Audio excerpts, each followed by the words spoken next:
The twin suns of Zirian Prime blazed overhead like angry eyes, turning the rocky desert into a furnace that could cook metal. Jake Morrison wiped the sweat from his forehead with a grease-stained rag and squinted at the broken cooling system of his salvaged ship. The Lucky Strike had picked the worst possible moment to break down, stranding him on this godforsaken planet where the temperature could melt lead during the day. He had been working for 3 hours straight, his human endurance pushed to its limits. The heat would have killed most species within minutes, but humans are different.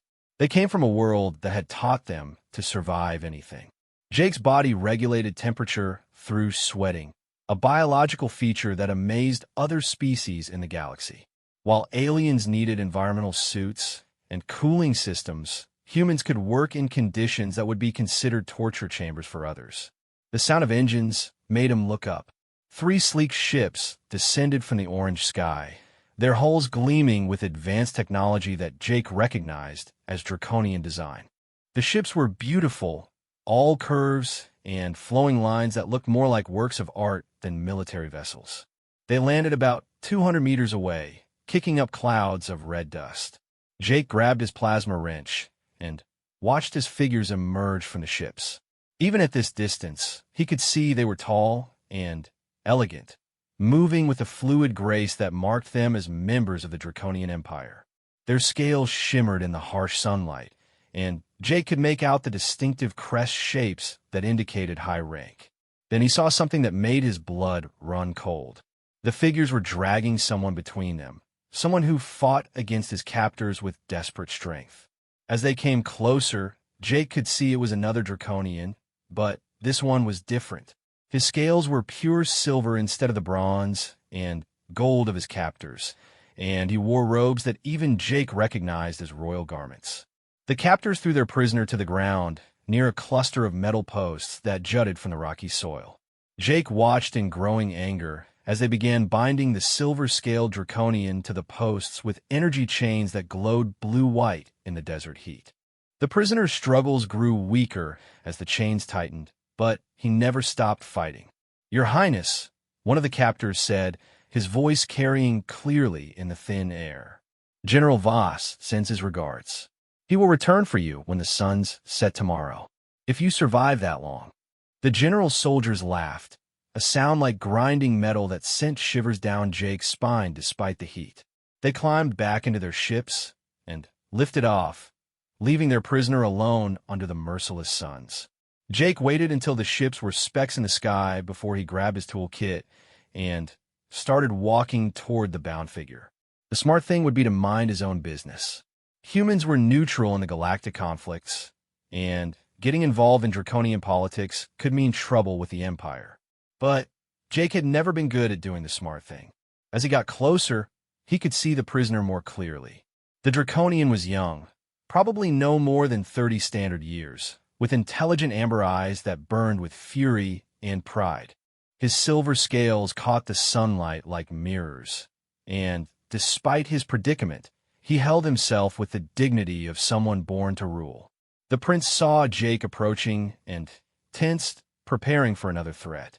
When Jake knelt beside the energy chains and pulled out his tools, confusion flickered across the Draconian's face. "Easy there," Jake said, studying the chain mechanism. "I'm not here to hurt you. Name's Jake Morrison, and I'm guessing you're having a worse day than I am." The prince stared at him for a long moment. "You are human," he said finally, his voice carrying the musical accent of high-born Draconians. "Why would you help me?" "Because leaving someone tied up to die in the desert is wrong," Jake replied, running his scanner over the energy chains. "Doesn't matter what species you are."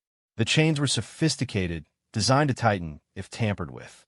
But Jake had spent 15 years as a mechanic and salvage operator, and he had never met a machine he couldn't outsmart. He traced the energy flow with his instruments, looking for the control node. "My name is Prince Zorian of the Silver Throne," the Draconian said. "I am heir to the eastern territories of the Empire.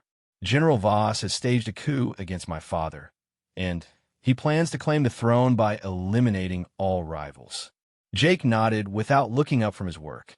"Politics always gets messy." He found a control node and smiled. Got it. Hold still. He pressed his plasma cutter against a specific point on the chain mechanism. There was a brief flash of light, and the energy chains flickered and died. Prince Zorian gasped as the pressure released, flexing his hands as circulation returned. That was remarkably quick, the prince said, staring at Jake with new respect. How did you know where to cut?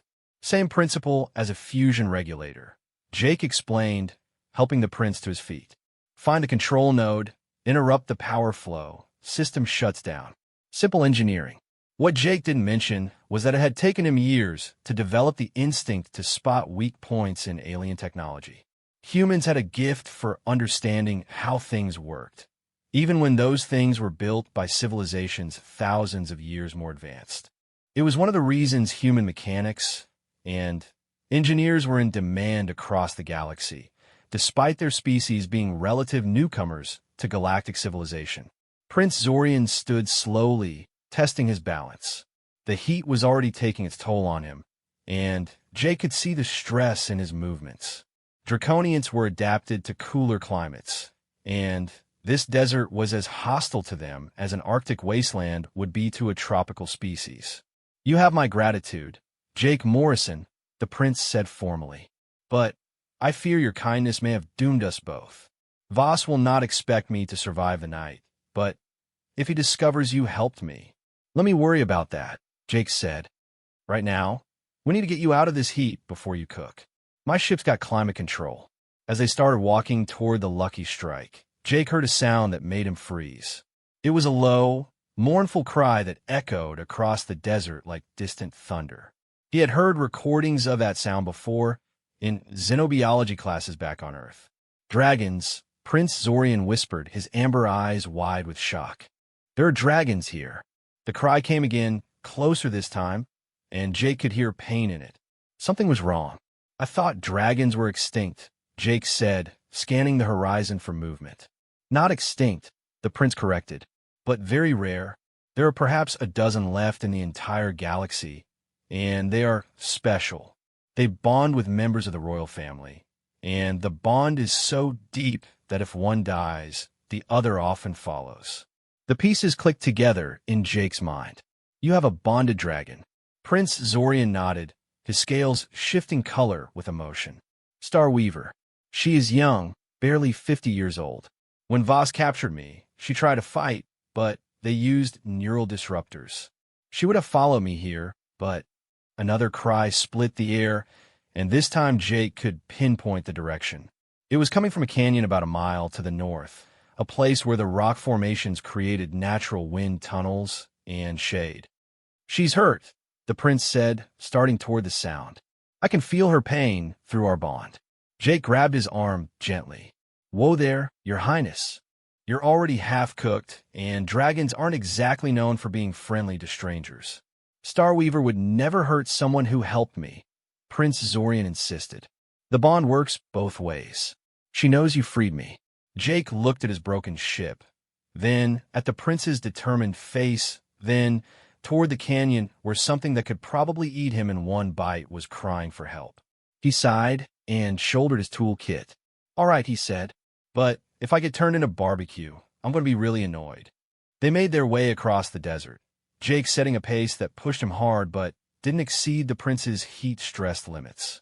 The human's natural cooling system worked overtime, but Jake had learned long ago to listen to his body and work within its capabilities. The canyon was a relief, providing blessed shade that dropped the temperature by at least 20 degrees. Jake could hear Prince Zorian's grateful sigh as they entered the cooler air. The dragon's cries were louder here, echoing off the canyon walls with heartbreaking intensity. They found her in a natural amphitheater formed by erosion, a space big enough to hold a small spacecraft. Starweaver was magnificent even in distress, her scales shifting through shades of deep blue and purple like the colors of space itself. She was about the size of Jake's ship, with wings that could have spanned a football field, and she was thoroughly trapped. During her crash landing, Starweaver had gotten tangled in a mesh of fallen cables from some long-abandoned mining operation. The cables were made of smart metal that contracted when heated, and the dragon's struggles had only made them tighter. One cable had wrapped around her neck, another bound her wings, and a third had somehow gotten looped around her powerful hind leg. The neural disruptor must have affected her navigation, Prince Zorian said, rushing toward his bonded companion. Starweaver, I'm here. The dragon's massive head turned toward them, and Jake found himself looking into eyes like liquid starlight. There was intelligence there, ancient and profound, but also confusion and pain. Starweaver tried to move toward her bonded prince, but the cables held her fast. Prince Zorian pressed his hands against the dragon's snout, and both of them seemed to calm slightly. Jake could see tears running down the prince's scaled cheeks as he felt his companion suffering. Can you help her? The prince asked, turning to Jake with desperate hope. Jake studied the smart metal cables with professional interest. They were old but still functional, designed to be nearly indestructible. The kind of thing that would take industrial cutting equipment to remove safely. Maybe, he said, circling the dragon to get a better view of the problem. These cables are designed to contract under heat and stress. The more she struggles, the tighter they get. But smart metal has a vulnerability. He pulled out his thermal scanner and ran it over the cables, looking for stress points and power sources. Smart metal was controlled by microprocessors that regulated the contraction sequences. If he could find the right frequency, I'm going to need your dragon to hold very still, Jake said. This is going to require precision, and if she moves at the wrong moment, we could make things worse. Prince Zorian pressed his forehead against Starweaver's snout and closed his eyes. Jake could see the dragon's tension ease as the prince communicated through their bond. It was an alien form of connection that humans couldn't fully understand, but Jake respected its power. He pulled out his sonic calibrator, a tool he had modified himself for working with smart materials. The device could generate specific frequency pulses that could disrupt microprocessor functions without causing explosions or other dangerous failures. Starting with the cable around Starweaver's neck, Jake began the delicate process of finding the right frequency. Too low and nothing would happen. Too high and the cable might snap violently, potentially injuring the dragon. He had to find the exact resonance that would cause the control systems to reset to their neutral state. The sonic calibrator hummed as Jake adjusted its settings, watching the cable for any sign of response. Sweat dripped into his eyes despite the canyon's shade, but he maintained his focus. This was the kind of work humans excelled at, combining technical knowledge with intuitive understanding of how systems behaved under stress. After 10 minutes of careful adjustment, the cable around Starweaver's neck suddenly went slack. The dragon gasped, a sound like distant thunder, as pressure released from her throat. One down, Jake muttered, moving to the cables binding her wings. The wing cables were more complex, interconnected in a way that meant they had to be released in a specific sequence, or they would just redistribute the tension. Jake studied the pattern, tracing the cable paths with his eyes and building a mental map of the system. This was where human pattern recognition truly shined. While other species might approach the problem with mathematical precision or brute force, Jake could see the solution as a three-dimensional puzzle. His brain automatically calculated angles, stress distributions, and failure points in a way that would have impressed any engineering professor. 20 minutes later, Starweaver's wings were free. The dragon stretched them experimentally, careful not to hit Jake or the prince with the massive appendages. Even folded, her wings were beautiful, covered in scales that shifted color like oil on water. The final cable, wrapped around her hind leg, proved to be the most challenging. It was connected to an anchor point deep in the rock, and years of thermal cycling had partially fused the smart metal to the stone. Jake had to use his plasma cutter in conjunction with the sonic calibrator, working in brief bursts to avoid overheating the cable and causing it to contract even further. As he worked, Jake became aware that both the prince and the dragon were watching him with fascination. He was so focused on the technical challenge that he had forgotten how his actions might appear to them. To draconian eyes, What he was doing probably seemed like magic. A lone human, using primitive tools and intuitive knowledge to solve a problem that would have stumped their best engineers. When the final cable released, Starweaver trumpeted her relief, a sound that echoed through the canyon like a celebration. She rose to her feet carefully, testing each limb to make sure everything worked properly. Then, to Jake's amazement, she turned toward him and lowered her great head in what could only be a bow. "She thanks you," Prince Zorian translated, his voice filled with wonder. "And she offers you a gift." Before Jake could ask what kind of gift, Starweaver opened her mouth and breathed a gentle stream of fire over his toolkit. When the flames cleared, Jake could see that his metal tools were now covered with a thin coating of what looked like liquid silver. "Dragon fire can enhance metal," the prince explained.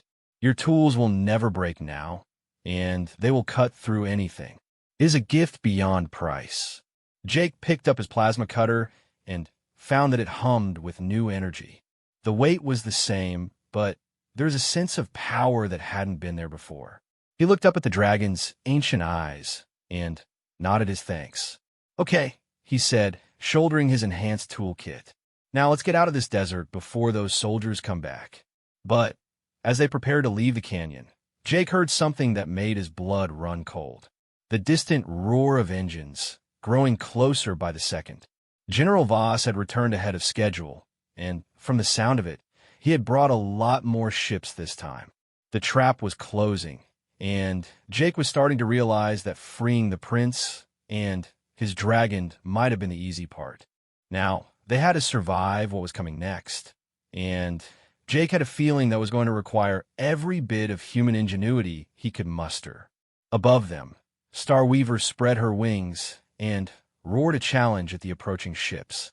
The sound echoed through the canyon like a promise of battle, and Jake found himself grinning despite the danger. This was about to get very interesting.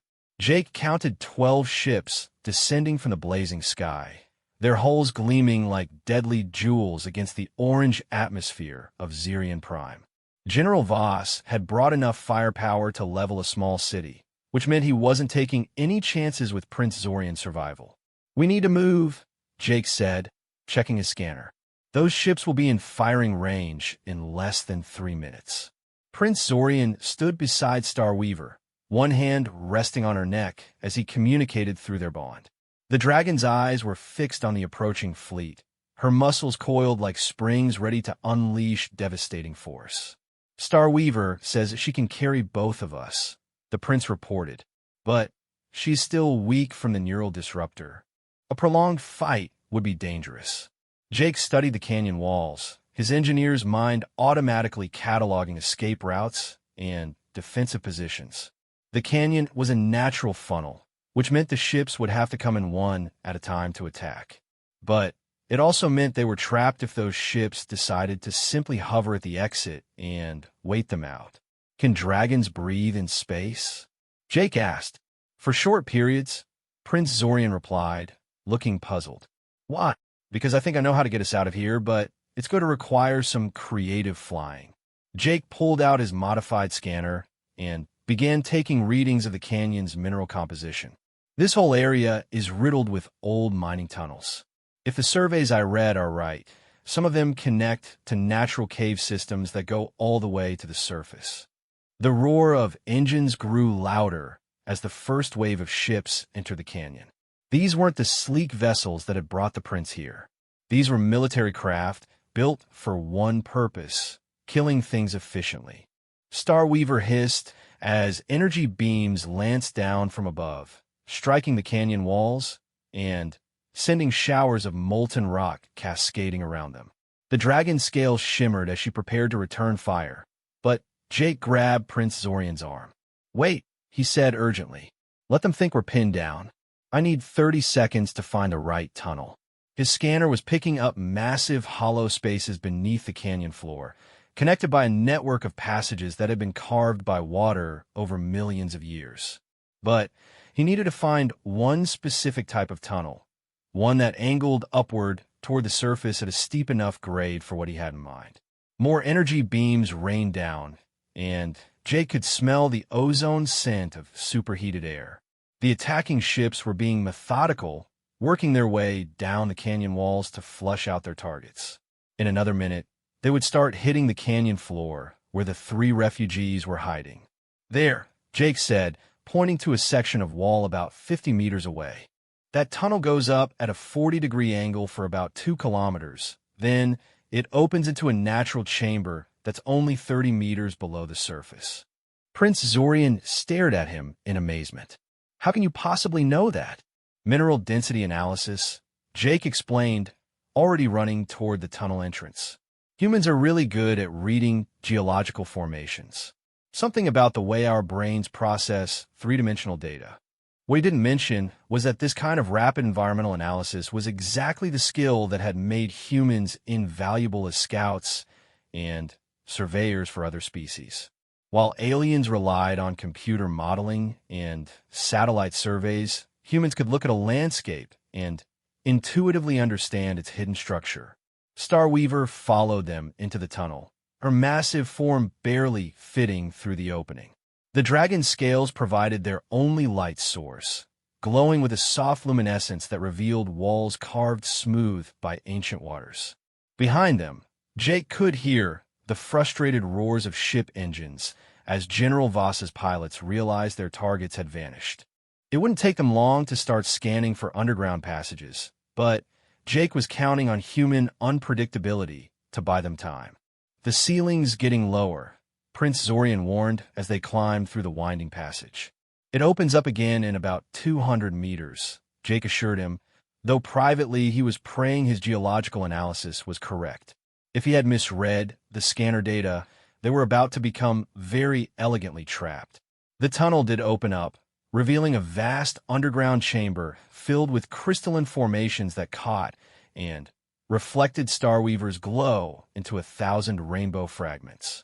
Jake's scanner showed the surface was just above them, separated by only a thin layer of rock and soil. "Now what?" Prince Zorian asked. Jake smiled and pulled out his plasma cutter, now enhanced with dragonfire. "Now we make our own exit." He began cutting through the ceiling with careful precision, creating a circular opening just wide enough for Starweaver to fit through. The enhanced tool cut through solid rock like it was butter, sending a shower of debris raining down around them. "You are insane," Prince Zorian said with what sounded like admiration. "Dragons do not normally travel through tunnels. Most mechanics don't normally rescue alien royalty either," Jake replied. "Sometimes you have to improvise." The plasma cutter broke through to sunlight, and Jake could feel the desert heat pouring down through the opening. He quickly widened the hole, working fast as a scanner detected movement on the surface. General Voss's ships were spreading out to search the area, but they were looking for escape routes along the ground. "Starweaver's going to have to go up fast and hard," Jake said, climbing onto the dragon's back behind Prince Zorian. "Can she handle a vertical takeoff?" "She is a star dragon," the prince replied with fierce pride. "She was born to fly between worlds." Jake barely had time to grab hold before Starweaver launched herself upward through the opening like a living missile. The dragon's powerful wings caught the air as they burst through the surface, sending them rocketing into the blazing sky above Zirian Prime. For a moment, Jake thought they had made it clean. Then, the proximity alarms started screaming from General Voss's fleet as 12 military ships converged on their position. "They've seen us," Prince Zorian shouted over the wind. Energy beams lanced through the air around them as the military ships opened fire.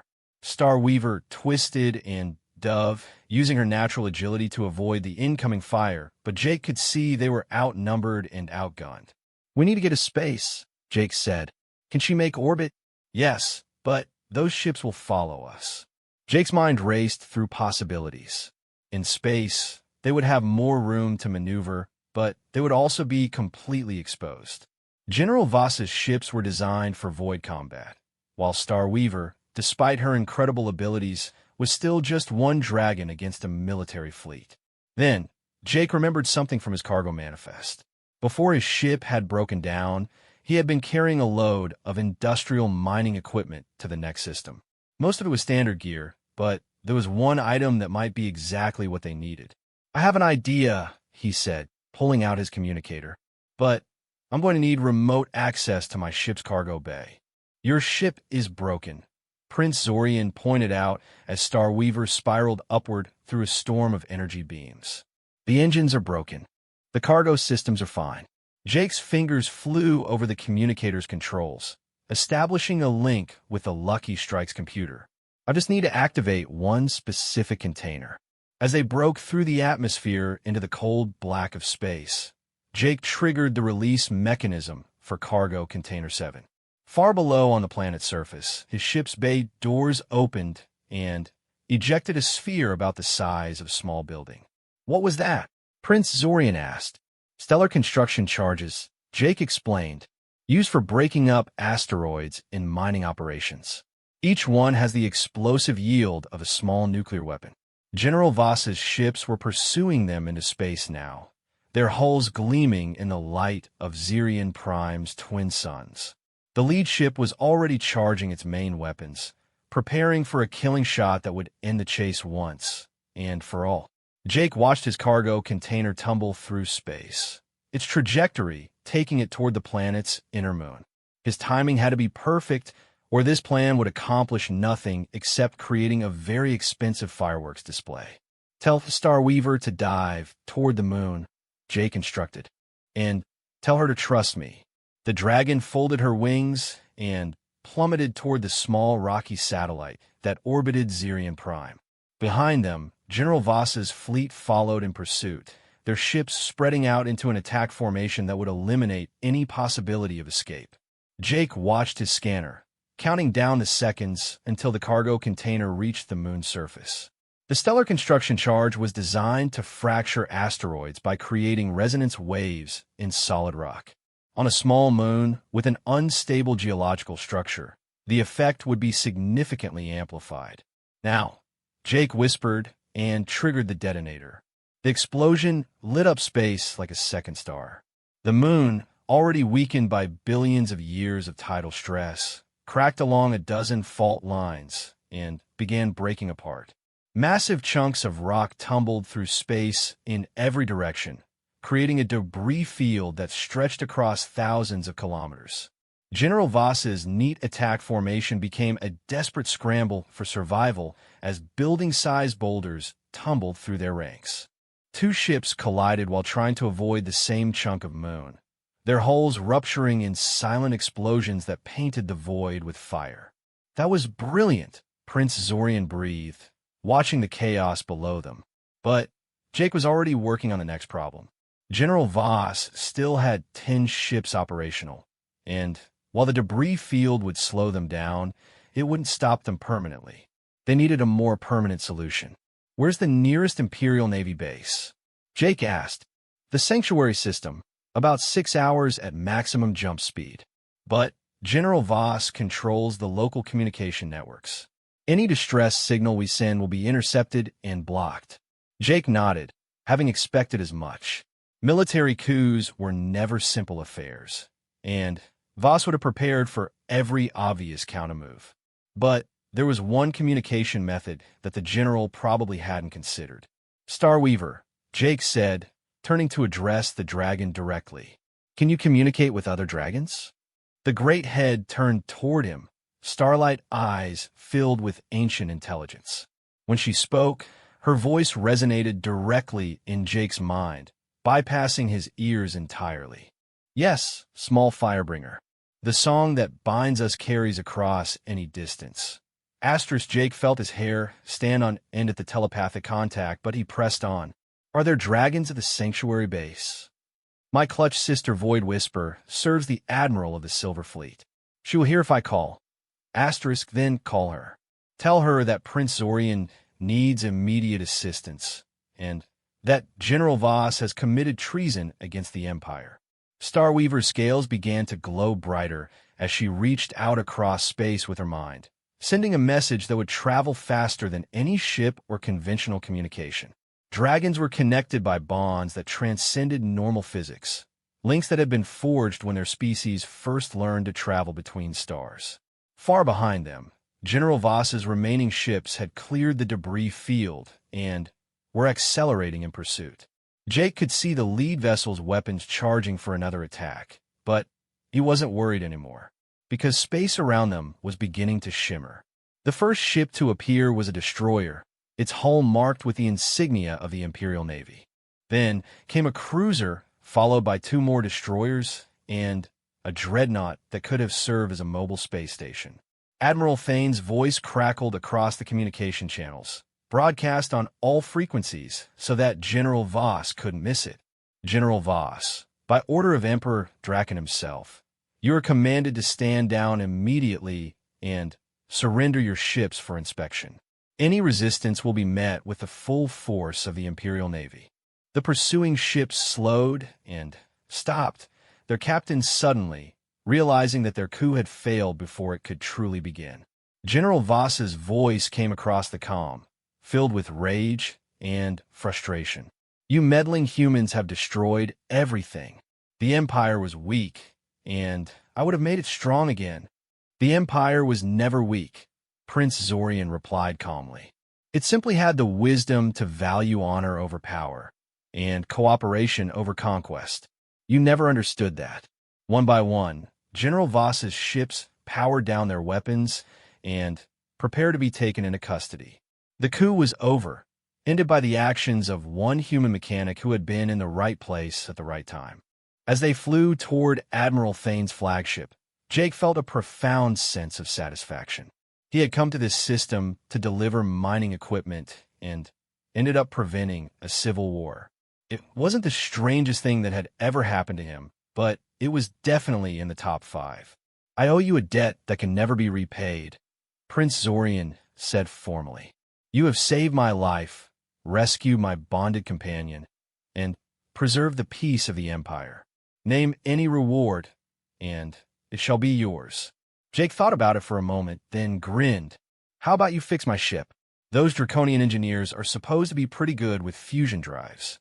Prince Zorian laughed, a sound like crystal chimes in a gentle breeze. It would be my honor.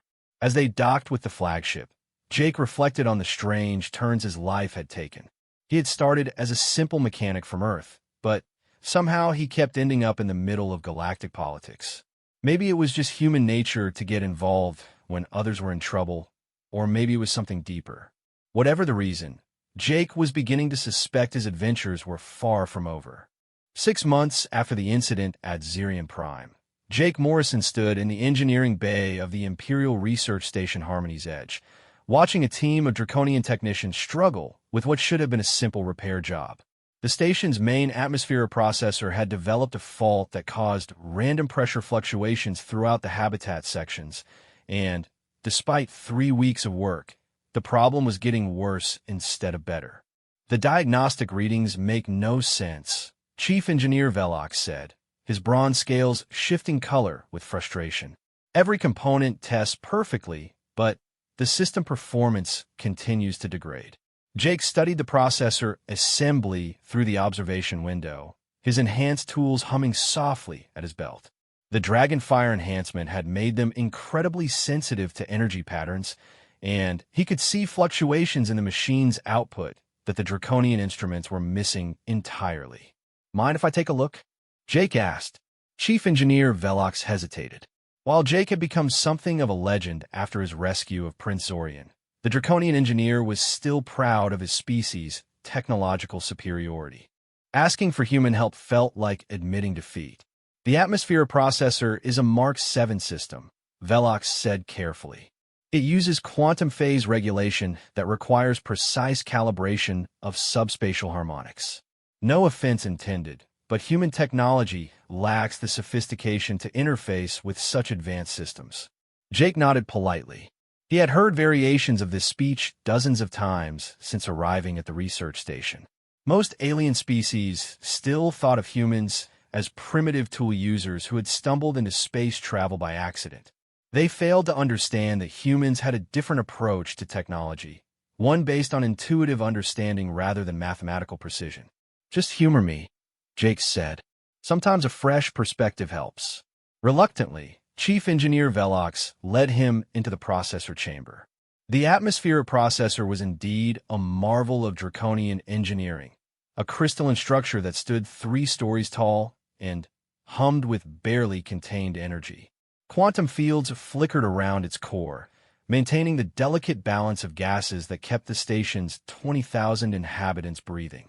Jake walked around the machine slowly, letting his enhanced senses gather information. The Dragonfire enhancement didn't just make his tools more powerful. It had somehow improved his ability to perceive energy flows and system interactions. He could see the problem immediately, though explaining it would be the challenge. Your quantum phase regulator is fighting with the gravitational compensation system, Jake announced after completing his circuit of the machine. Impossible, Chief Engineer Velox replied firmly. Those systems operate on completely different principles. They cannot interfere with each other. They're not supposed to, Jake agreed. But this station is orbiting a neutron star, and the gravitational field fluctuations are creating resonance patterns in your quantum matrix. Every 17 minutes and 36 seconds, the harmonics align just wrong enough to throw off your atmospheric mix by 0.003%. Velox stared at him in shock. How could you possibly know that timing without running a full spectral analysis? Jake tapped his temple. Pattern recognition. Humans are good at spotting things that don't fit, even when we can't explain why. He pulled out his sonic calibrator and began adjusting its settings. The fix is actually pretty simple.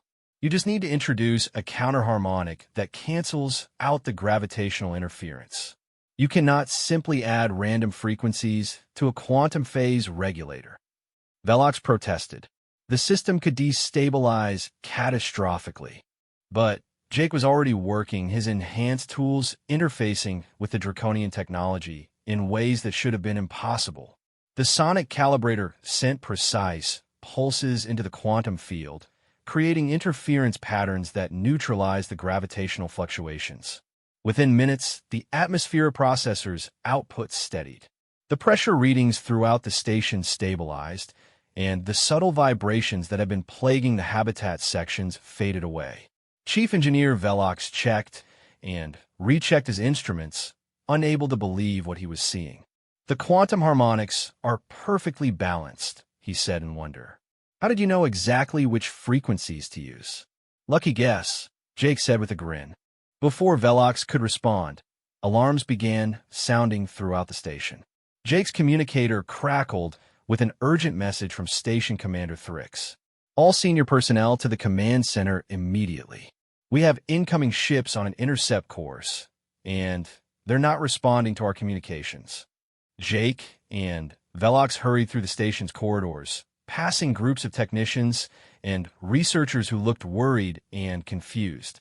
Harmony's Edge was a scientific research station, not a military facility, and hostile encounters were extremely rare in this remote system. The command center was buzzing with activity when they arrived. Holographic displays showed 3 ships approaching at high speed, their hulls marked with symbols that Jake didn't recognize. Commander Thrix, an elderly draconian with scales that had turned silver with age, stood at the central command console looking grim. What's the situation? Jake asked. Raiders, Commander Thrix replied. Species unknown, but they've been hitting research stations and cargo ships throughout this sector for the past month. They use some kind of technology that disables standard defense systems, and they strip facilities of all valuable equipment and supplies. Jake studied the approaching ships on the display. They were sleek and predatory, with hull configurations that suggested speed and agility over heavy firepower. More concerning was the way they moved. Their flight patterns showed a level of coordination that spoke of experienced pilots and sophisticated targeting systems. What are our defenses? Jake asked. 2 patrol ships and a handful of security drones, Commander Thrix admitted. This is a research station, not a fortress. Against 3 raider ships, we don't stand much chance in a straight fight. What about evacuation? The main transport is in dock for repairs, and it would take 4 hours to make her ready for launch. The raiders will be here in 20 minutes. Jake felt the familiar rush of adrenaline that came with impossible problems and limited time. This was exactly the kind of situation where human creativity and adaptability could make the difference between survival and disaster. "Tell me about the station's research projects," he said. "What kind of experiments are running here?" Commander Thrix looked puzzled by the question. "We have 17 different research teams working on various projects. Stellar cartography, xenobiology, quantum mechanics, gravitational engineering." "Gravitational engineering," Jake interrupted. "What exactly are they doing?" "Dr. Kirith's team is studying ways to create artificial gravitational fields for use in deep space construction. They've built a prototype gravity projector that can generate localized field effects." Jake's mind raced as he put the pieces together. How localized? Could it affect something the size of a starship? Theoretically, yes, but the projector was designed for stationary targets. It has never been tested on moving objects. "Where is it?" "Laboratory 7, in the outer ring." "But Jake, what are you thinking?" Jake was already moving toward the exit. "I'm thinking that raiders don't expect research stations to shoot back with experimental gravitational weapons. Can you patch me through to Dr. Kirith?" As Jake ran through the station's corridors toward Laboratory 7, he spoke with Dr. Kirith over the comm system. The researcher was a Kethari, one of the galaxy's most brilliant mathematical minds, and she understood the implications of Jake's plan immediately. "You want to use the gravity projector as a weapon?" Dr. Kirith's voice carried the whistling accent of her species. "The calculations alone would take hours to complete." "No calculations," Jake said, arriving at the laboratory. "Just point and shoot." Dr. Kirith was a tall, insectoid creature with 4 arms and compound eyes that could track multiple targets simultaneously. Her laboratory was filled with exotic equipment that hummed and sparked with contained energy, but the gravity projector dominated the space, a crystalline assembly that looked like a smaller version of the atmospheric processor. "Human Morrison," Dr. Kirith said, her translator rendering her clicks and whistles into galactic standard. "The gravity projector requires precise targeting data, power regulation calculations, and safety protocols. You cannot simply point and shoot with gravitational forces." "Why not?" Jake asked, studying the projector's control systems. Like most alien technology, it was designed for mathematical precision rather than intuitive operation, but Jake could see how to adapt it. Because gravitational fields can tear ships apart, crush crew members, or destabilize orbital mechanics. Without proper calculations, you could destroy the targets, damage the station, or even affect the neutron star's rotation. Jake nodded as he pulled out his tools and began modifying the projector's targeting system. "All good points, but those raiders will be here in 15 minutes, and they're planning to strip this station and probably kill everyone aboard. I'd rather take the risk of accidentally destabilizing something than guarantee we all die." His enhanced tools interfaced with the alien technology, creating connections that bypass the safety systems and mathematical requirements. Jake was essentially turning a precision scientific instrument into a crude but effective weapon, relying on human intuition to make targeting decisions that the original designers would have considered impossible. "The power requirements alone," Dr. Kirith protested, "can be met by the station's main reactor," Jake finished. "I've already run the numbers in my head. We'll have enough juice for maybe 3 shots before the system overloads." As he worked, Jake's communicator crackled with updates from the command center. The raider ships were 12 minutes out and had begun jamming the station's communications. Whatever happened next, they would be on their own. Jake finished his modifications and stepped back to admire his work. The gravity projector now had a simplified targeting interface that could be operated by anyone with basic technical training. Instead of requiring complex mathematical calculations, it would fire gravitational pulses toward whatever target the operator selected on a simple visual display. "It should work," he said, wiping sweat from his forehead. "Though I'll admit the engineering isn't exactly elegant." Dr. Kirith examined his modifications with her compound eyes, her four arms moving in gestures that indicated profound concern. "This is the most terrifying improvisation I have ever witnessed," she said. "You have turned a precision instrument into a gravitational cannon." "Sometimes you need a cannon," Jake replied. "Can you operate it?" "I can try. But I want on record that this violates every safety protocol in my species' scientific guidelines." "Noted," Jake said. "Now, let's go save the station." They moved the gravity projector to an observation deck that provided a clear view of space around the station.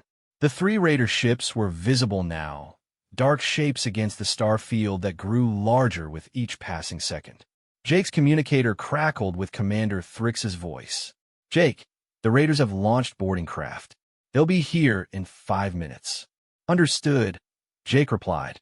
"Dr. Kirith, target the lead ship." The Kethari scientist's four arms moved over the modified controls with practiced efficiency. The gravity projector's crystalline structure began to glow as power flowed through its systems, building toward the moment of release. "Targeting lock acquired," Dr. Kirith announced. "But I must warn you again, this could have unpredictable consequences." "Fire," Jake said simply. The gravity projector released its stored energy in a pulse that was invisible to normal sight, but devastatingly effective. The lead Raider ship suddenly found itself caught in a gravitational field 1,000 times stronger than normal, its hull groaning under stresses that no starship was designed to withstand. The ship's engines failed as their control systems were overwhelmed by the artificial gravitational field. Its hull began to buckle, and internal systems sparked and failed as the crew was subjected to crushing forces. Within seconds, the once threatening Raider ship was tumbling helplessly through space, its weapons offline, and its crew unconscious from the gravitational stress. "Target the second ship," Jake ordered. But the remaining Raiders had seen what happened to their companion, and they were already taking evasive action. Their ships spread out and began random flight patterns that would make targeting difficult, even with the simplified controls Jake had created. "They're moving too fast for precise targeting," Dr. Kirith reported. "The probability of a successful hit is less than 30%. Jake watched the Raiders' movement patterns, his brain automatically tracking their flight paths and looking for predictable elements. This was another area where human pattern recognition excelled, the ability to see order in apparent chaos. "They're not random," he said after a moment. "They're following a combat formation designed to minimize targeting effectiveness. But they're doing it by the book, which means they're predictable." He pointed to a spot in space where no ships were currently visible. "Fire there. Now." Dr. Kirith hesitated for a fraction of a second, then followed his instructions. The gravity projector sent its second pulse toward empty space, and for a moment it seemed like Jake had miscalculated. Then, the second Raider ship flew directly into the gravitational field at full speed. The effect was even more dramatic than the first shot. The ship's momentum carried it deep into the artificial gravity well before its pilot could react, and the sudden deceleration tore the vessel apart. Hull plating flew away in all directions as the ship's structural integrity failed, and emergency pods ejected as the crew abandoned their dying vessel. That left one Raider ship, and its pilot was clearly having second thoughts about attacking a research station that could apparently generate gravitational weapons from thin air. The ship began to turn away from the station, accelerating toward the edge of the system in full retreat. "Should we target the fleeing vessel?" Dr. Kirith asked. Jake considered it, then shook his head. "Let them go.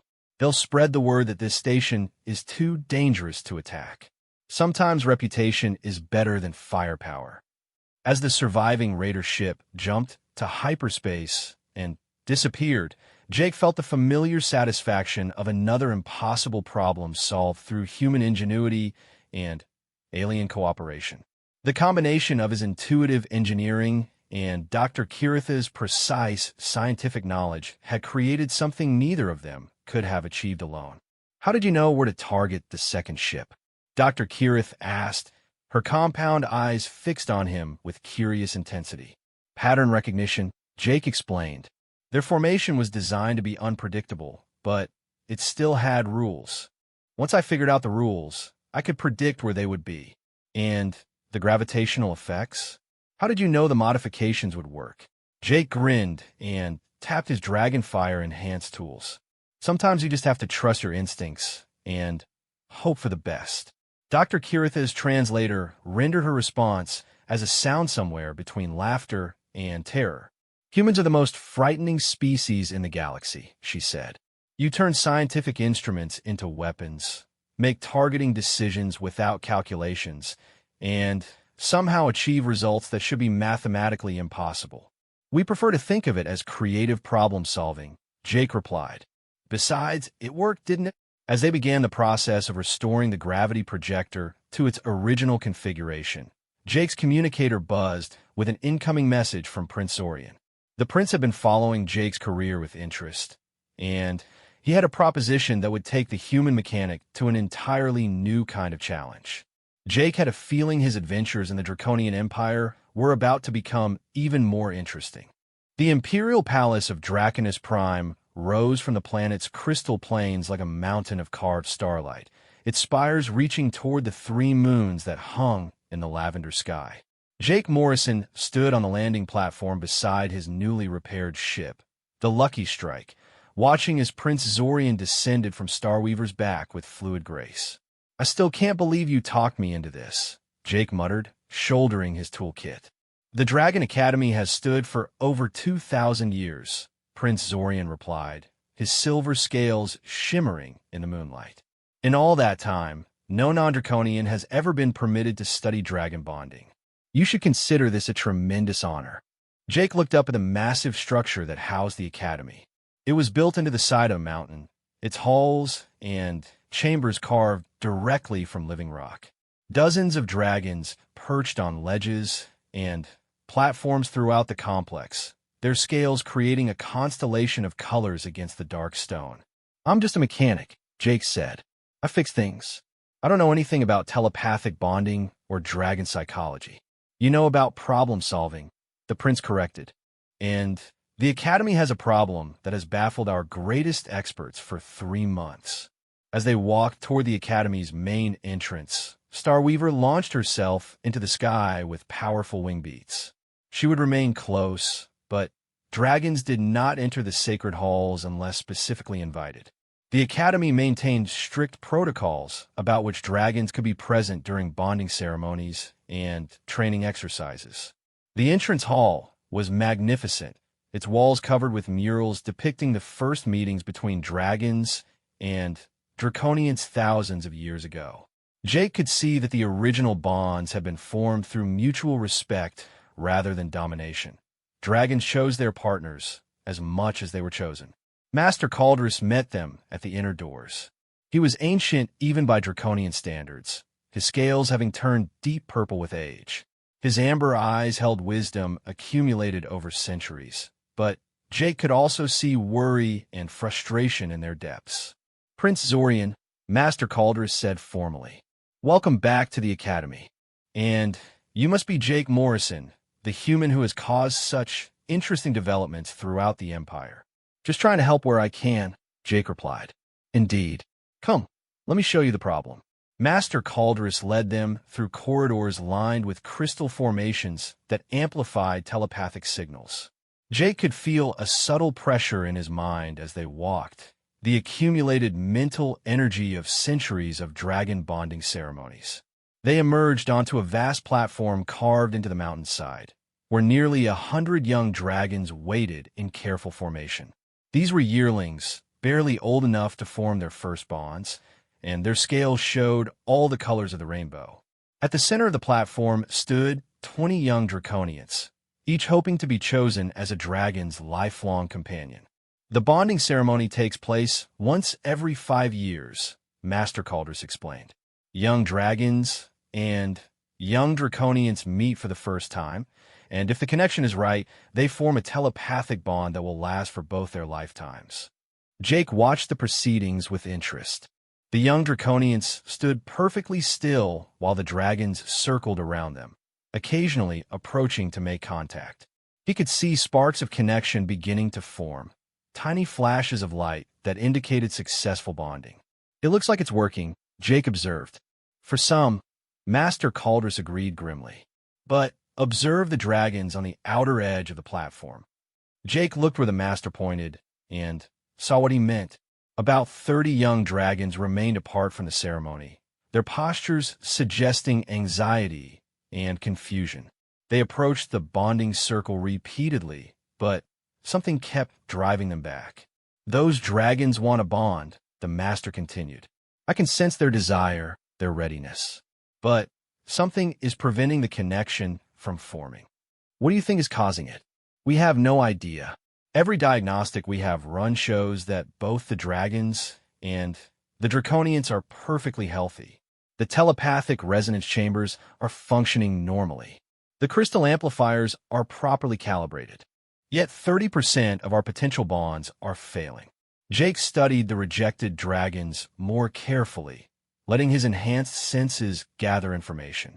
The Dragonfire enhancement in his tools wasn't just improving their mechanical function.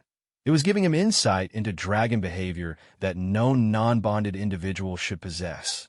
When did this start? He asked. 3 months ago. The previous bonding ceremony proceeded normally, with over 90% successful connections. But training exercises since then have shown increasing numbers of failed attempts. Jake walked closer to the dragons at the edge of the platform, ignoring Master Caldrus's protests about safety protocols. The young dragons watched him approach with curious eyes, and he could sense their frustration and loneliness. They're not being rejected, Jake said suddenly. They're rejecting the bond themselves. Impossible, Master Caldrus replied. Dragons do not reject bonding opportunities. It goes against their fundamental nature. But Jake was already pulling out his scanner, modified with Dragonfire enhancement to detect subtle energy patterns. What he found made him frown with concentration. There's interference, he announced. Some kind of signal that's disrupting their natural bonding instincts. We have scanned for interference repeatedly. Our instruments detect nothing. Jake held up his enhanced scanner, showing Master Caldrus the readings. This is picking up a frequency that your equipment can't detect. It's very subtle, almost like background noise, but it's causing a resonance in the dragon's telepathic centers. Master Caldrus examined the scanner readings with growing amazement. How is your primitive device detecting signals that our most advanced instruments cannot? Dragonfire enhancement, Jake explained. Starweaver breathed on my tools after I freed her from those cables. It changed their fundamental properties in ways I'm still discovering. And you believe this interference is preventing successful bonding? Not preventing it exactly. It's making the dragons doubt themselves at the crucial moment of connection. They approach the Draconians with full intention to bond, but then something in their minds tells them to pull back. Jake continued scanning, tracing the signal's source through the Academy's crystal amplification system. The interference was coming from somewhere deep within the mountain, transmitted through the same network that carried legitimate telepathic communications. Someone is sabotaging the bonding ceremonies, Jake concluded, and they're using your own amplification system to do it. Master Caldrus's scales shifted color with shock and anger. That is a serious accusation. Who would dare interfere with sacred dragon bonding? Someone who benefits when dragons and Draconians can't form new partnerships, Jake replied. Someone who wants to weaken the Empire by reducing the number of bonded pairs. Prince Zorian stepped forward, his expression grim.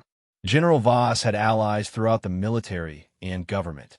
It's possible some of them escaped capture after the coup failed. We need to find the source of the interference, Jake said. Can you show me the Academy's technical infrastructure? Master Caldrus led them down into the mountain's depths, through passages that hadn't been walked by outsiders in centuries. The Academy's technical systems were ancient but remarkably sophisticated, using crystal formations to amplify and direct telepathic energy throughout the complex. Jake's scanner led them deeper and deeper into the mountain, following the interference signal through a maze of crystal chambers and carved tunnels. Finally, they arrived at a chamber that housed one of the Academy's primary amplification nodes, a massive crystal formation that pulsed with contained energy. "There," Jake said, pointing his scanner at a section of the crystal matrix. "Someone has added a foreign component to your amplification system." It took several minutes to locate the device, cleverly hidden within the crystal structure and nearly invisible to casual inspection. It was a small transmitter, no larger than Jake's thumb, but it was generating precisely the frequency needed to disrupt dragon bonding instincts. "How long has this been here?" Master Caldrus demanded. Jake examined the device with his enhanced tools. 3 months, maybe a little longer. It's designed to slowly increase its interference over time, making the disruption appear like a natural phenomenon rather than sabotage. "Remove it immediately." "Not so fast," Jake said, holding up a hand. "If we just remove it, whoever planted it will know they've been discovered. They might try again with better concealment. I have a better idea."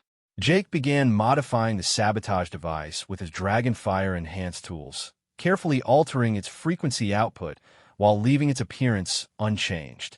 Instead of generating interference that disrupted bonding, the modified device would now emit a signal that enhanced telepathic receptivity.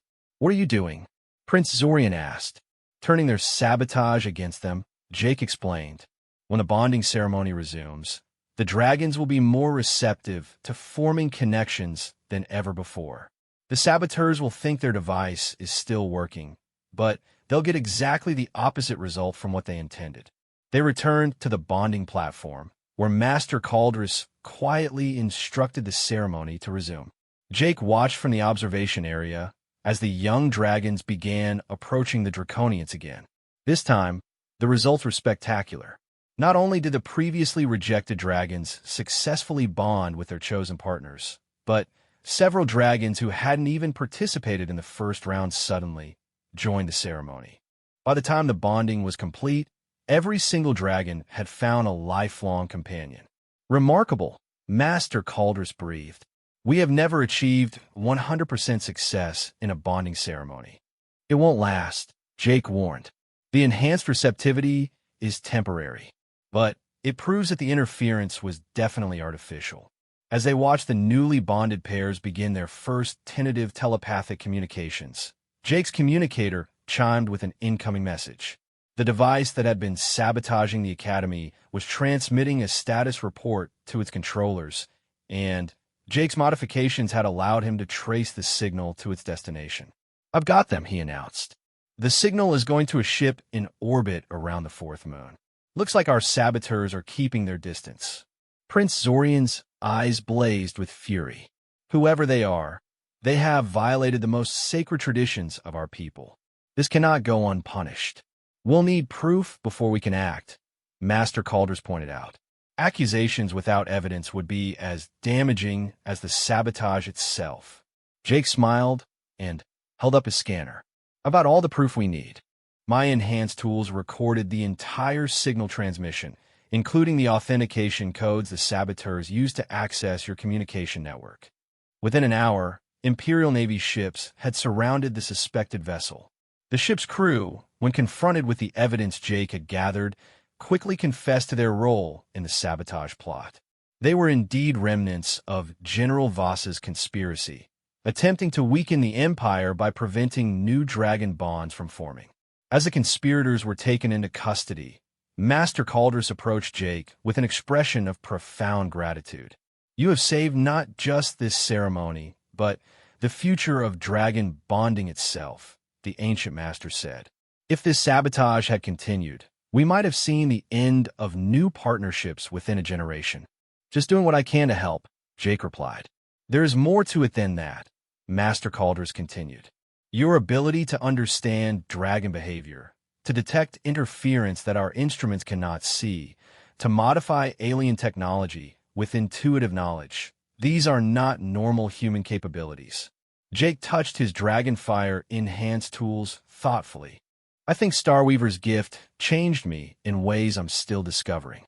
The enhancement isn't just in the tools, It's in how I perceive and interact with dragon-related technology and behavior. Indeed.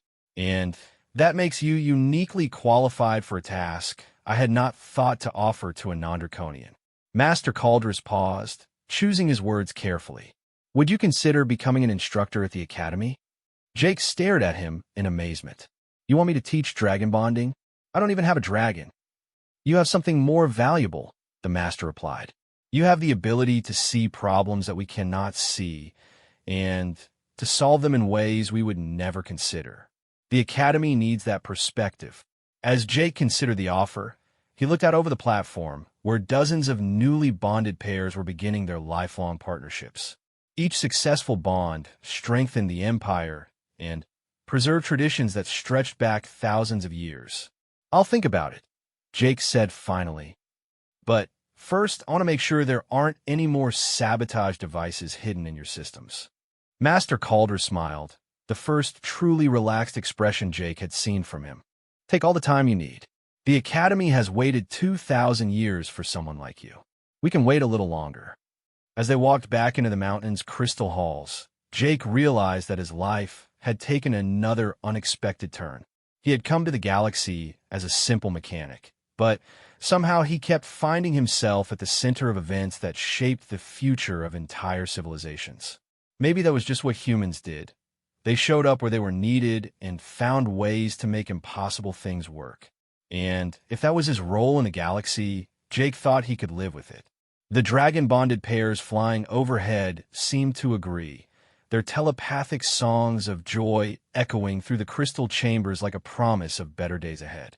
1 year later, Jake Morrison stood before the assembled Council of Species in the great amphitheater of Galactic Center, the political heart of known civilization. Representatives from hundreds of worlds filled the vast chamber, their diverse forms creating a tapestry of scales, fur, chitin, and stranger materials. Above them all, holographic displays showed the approaching threat that had brought them together. The Void Hunters have destroyed 17 systems in the past 6 months, Admiral Thane reported, his draconian scales dark with worry. Our conventional weapons are ineffective against their technology, and their ships phase in and out of normal space at will. Jake studied the tactical displays, showing the alien vessels that had appeared from the galaxy's edge like harbingers of extinction. The Void Hunters were unlike any known species. Their ships were geometric impossibilities that hurt to look at directly, and their weapons could erase matter at the quantum level. Every military fleet we've sent against them has been annihilated, continued Admiral Thane. The Hunters don't even seem to consider our ships a threat. They simply erase them and continue their advance toward the core worlds. A Kethri representative rose, her 4 arms gesturing frantically. Their technology operates on principles we cannot comprehend. They violate basic laws of physics, which is exactly why we need a different approach, said Counselor Vex, the crystalline delegate whose voice rang like singing crystal. We need someone who thinks outside conventional parameters. All eyes in the chamber turned toward Jake, who suddenly felt very small under the weight of galactic expectation. Over the past year, his reputation had grown as word spread of his unconventional solutions to impossible problems. He was the human who could make alien technology work in ways its creators never imagined. You want me to figure out how to fight ships that can phase through normal space and erase matter with a thought? Jake said flatly. No pressure. You have consistently demonstrated an ability to understand alien technology through intuitive analysis, Admiral Thane replied. If anyone can find a weakness in their systems, it would be you. Jake sighed and activated his personal display, calling up everything the Galactic Intelligence Services had gathered about the Void Hunters. Their ships moved in patterns that suggested coordination, but defied conventional tactics. Their weapons left no debris, no energy signatures, nothing that could be analyzed for weaknesses. I'll need to see one of their ships up close, Jake said after studying the data. And by close, I mean close enough to touch it. The chamber erupted in shocked voices from dozens of species. The idea of deliberately approaching a Void Hunter ship was tantamount to suicide. Impossible, declared the Zephyrian ambassador, her crystalline voice carrying notes of absolute certainty. Every ship that has come within scanning range has been immediately destroyed. Then, we don't scan them, Jake replied. We go in dark, no active sensors, no energy emissions. Just a small ship drifting like debris. Prince Zorian leaned forward in his seat. Even if such an approach were possible, what could you hope to learn? Their technology is completely alien. Jake touched his Dragonfire-enhanced tools, feeling the warm pulse of energy that had become as familiar as his own heartbeat. Sometimes the most alien things follow familiar patterns. I just need to get close enough to see what those patterns are. Admiral Thane studied the tactical situation with a strategist's eye. The hunters are currently advancing on the Meridian system. If we can position a stealth ship in their path. Not we, Jay corrected. Me. This is a one-person mission.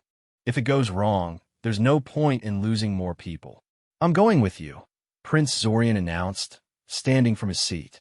Starweaver can phase partially out of normal space when necessary. If we need to escape quickly, she's our best option. And I'm going too, added Dr. Kirith, the Kethri scientist who had helped Jake weaponize the gravity projector. If we're going to analyze their technology, we'll need someone who understands advanced physics. Jake started to protest, then realized he would need all the help he could get. The Void Hunters represented a threat unlike anything the galaxy had faced before, and conventional thinking had already proven inadequate. Fine, he said, but we do this my way. No heroes, no unnecessary risks. We get close, we gather data, we get out. 3 days later, Jake found himself aboard a modified reconnaissance ship drifting through the debris field of what had once been the Meridian System's outer planets. The Void Hunters had arrived 12 hours earlier, and their ships now hung in space like dark tumors against the star field. Reading 5 hunter vessels, Dr. Kirith reported quietly, her 4 arms working over passive sensor displays. Distance, 200 kilometers, and closing. They're not moving like conventional ships, Prince Zorian observed. More like they're swimming through space itself. Jake watched the alien vessels through the ship's viewports, letting his enhanced senses gather information. The Dragonfire enhancement had evolved over the past year, becoming more sensitive to energy patterns and dimensional anomalies. What he saw made his hair stand on end. They're not entirely in our reality, he said slowly. They exist partially in normal space and partially in somewhere else. That would explain why our weapons can't hit them, Dr. Kirith mused. They phase out of our dimension when attacked. But it also means they have to follow different rules, Jake continued, his mind racing through the implications. If they're not entirely bound by our physics, then they're bound by something else's physics. The nearest Void Hunter ship was now close enough to see in detail. It was a crystalline structure that seemed to fold in on itself repeatedly, creating geometric patterns that hurt to look at directly. Energy flowed across its surface in ways that defied conventional understanding. I need to get aboard that ship, Jake announced. Are you insane? Dr. Kirith demanded. Even if you could somehow get inside without being detected, you'd be trapped in an environment that operates on alien physics. That's exactly why I need to go, Jake replied, strapping on his environmental suit. I need to understand how their technology works from the inside. Prince Zorian placed a hand on his shoulder. Jake, this is beyond dangerous. If you're wrong about their nature, then the galaxy falls anyway, Jake finished. At least this way, we try something different. Starweaver had positioned herself alongside the reconnaissance ship, her scales dimmed to near invisibility. The dragon's unique abilities would allow her to phase partially out of normal space, matching the Void Hunter's dimensional state long enough for Jake to transfer between ships. The process was terrifying beyond description. Jake found himself suspended between realities, clinging to Starweaver's back as she swam through dimensions that human senses weren't designed to perceive. Colors that had no names flashed around them, and geometric shapes folded through angles that shouldn't exist. Then, they were inside the Void Hunter ship materializing in a corridor that stretched away in impossible directions. The walls were covered with flowing patterns that seemed to move when Jake wasn't looking directly at them, and the air hummed with frequencies that made his teeth ache. "Okay," Jake whispered to himself, pulling out his enhanced scanner.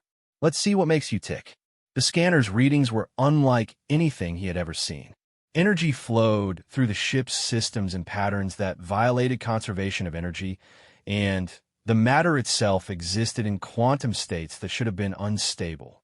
Yet somehow, it all worked together in perfect harmony. Jake moved deeper into the ship, following energy flows that led toward what he hoped was the control center. The Void Hunters themselves were nowhere to be seen, which was probably for the best. Jake had no desire to meet the beings who could build ships like this. The control center, when he found it, was a sphere filled with floating geometric forms that shifted and changed in response to some incomprehensible input. At the center of it all was a crystalline structure that pulsed with dark energy, the ship's central processor. Jake approached the processor carefully, extending his enhanced scanner to gather readings. What he found there changed everything he thought he knew about the Void Hunters. They weren't aliens from another galaxy. They weren't even really aliens at all. They were machines. Incredibly sophisticated, self-replicating machines that had been built by a civilization that had vanished millions of years ago. The Void Hunters were following their original programming, carrying out a mission that their creators had given them before disappearing into the dark between galaxies. A cleanup protocol, Jake breathed, understanding flooding through him. They're sterilizing the galaxy because someone programmed them to eliminate primitive species that might contaminate the star systems. The implications were staggering. The Void Hunters weren't malevolent conquerors. They were automated systems carrying out what they perceived as necessary maintenance. They destroyed species that hadn't reached a certain level of technological development, leaving the star systems clean for their creators' eventual return.